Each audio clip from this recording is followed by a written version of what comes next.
So Deegan got his mechanic Brent put out get off the clutch on your pit Yeah. board. So I mean, do you think Hayden probably knew his bike was on the limit there towards the end? What do you think? Like, what are you doing? And how are you preserving your bike? I mean, surely some of these guys were briefed on, hey, make sure you take it easy as far as RPM, don't overcook the engine, blah, blah, blah. Like, tell me what you thought about this, and should they have played it differently, or what's your thoughts on what you saw with the bike and stuff? Yeah, I mean, it's a bummer, right? I think you've been in that position. I've been in that position where it's out of your control, other than maybe how you are riding the motorcycle, maybe Yeah. abusing it a bit. Yep. We mentioned the altitude. It kicks those bikes pretty hard.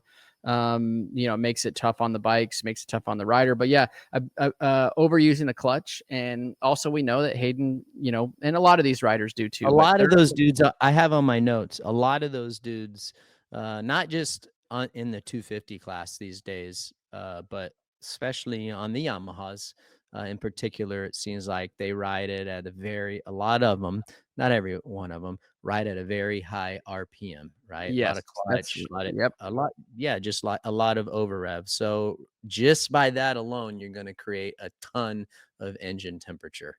Yes, that could be avoided just by getting off the rev limiter, getting off the clutch. Clutch number one, rev limiters, like those two are like being on the revs, being high up in the revs, bouncing that thing off the rev limiter and the clutch. Those two things right there build so much heat in those motorcycles. So, and it's tough when you're in that position of a racer where you're trying to get, move up to the front or pass these riders in front of you, bridge that gap. Sometimes you forget about it. And I'm not saying that's what happened to him. Did he forget about it? But you could see on the pit board, save the bike, shift, make sure you're shifting and get off the clutch.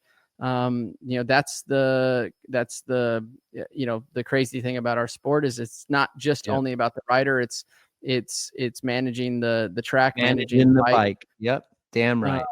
And that's sometimes tough to do. You can see as we're watching the ones that are on YouTube, watching the show, his bike's smoking. It's blowing steam out. That's radiator basically fluid. It got too hot and it's blowing out water. And you can see towards the end of the moto, the bike was starting to slow down, and he had to really manage it to make sure that it would make it to cross the finish line, because that'd be boom, 25 points gone like that, right? Yeah. If he wouldn't. Hey, RV, when you went to when you would go to Colorado, like, so, and for me, I want to know if you were the same way.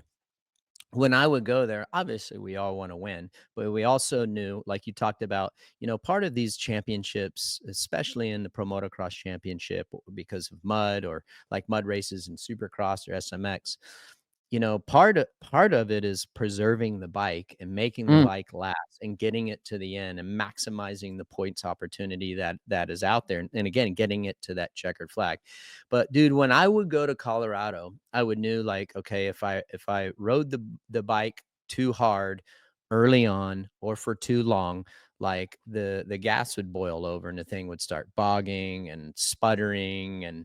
And so as far as for the 450, I think, like, because we had more power, seizing the engine and losing radiator fluid and all that was less of a problem, but it was like not getting the fuel to boil over.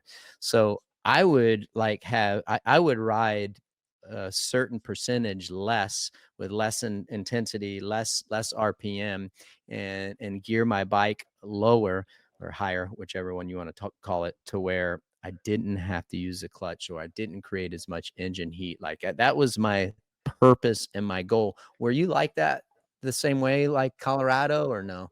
Like, to your point, like the 450, there was fuel boiling issues, I think earlier, like kind of when you were racing, but like you go there on the 250, it sucks so much power out of the motorcycle because of the altitude. It's really hard not to ride a 250 like balls to the wall.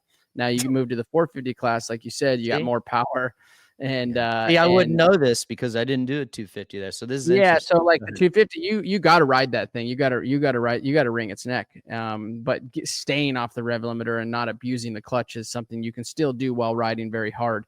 Obviously, none of our none of our riders, it's come a long way since I mean, I didn't hear any issues of fuel boiling, but it used to happen with us, right? Especially we were on carburetors back in the day, and then it went fuel injection. So, times have changed a little bit.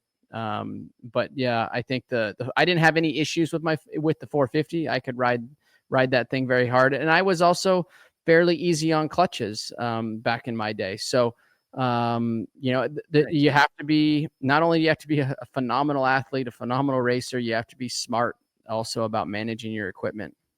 That's right. You're right. Hi, folks. Lee Diffie from NBC Sports here. If you truly enjoyed what you just watched, you can get more news, interviews, and highlights by subscribing to the Motorsports on NBC YouTube page. You can get it all, so go for it.